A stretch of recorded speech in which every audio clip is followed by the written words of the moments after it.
રાષ્ટ્રગીત કયું ને રાષ્ટ્રગાન કયું?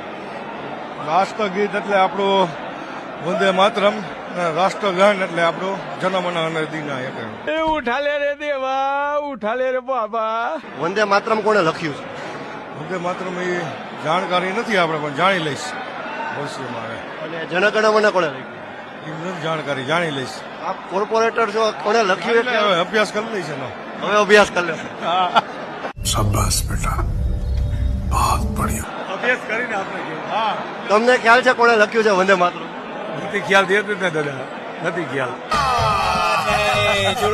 વંદે માતરમ કોણે લખ્યું છે? વંદે માતરમ આપણે રવિન્દ્રનાથ ટાગોરે અને બંકિમચંદ્ર ચટ્ટોપાધ્યાય હતા જે બે ભેગા થઈને લખ્યું. ના, રવિન્દ્રનાથ ટાગોર સાહેબે પછી એનું પુનરાવર્તન કર્યું, પણ લખેલા એમના લેખક છે એ બંકિમચંદ્ર ચટ્ટોપાધ્યાયજી છે. રાષ્ટ્રગીત કયું ને રાષ્ટ્રગાન કયું? રાષ્ટ્રગીત આપણે આ વંદે માતરમ છે એ આપણે રાષ્ટ્રગાન છે અને રાષ્ટ્રગીત છે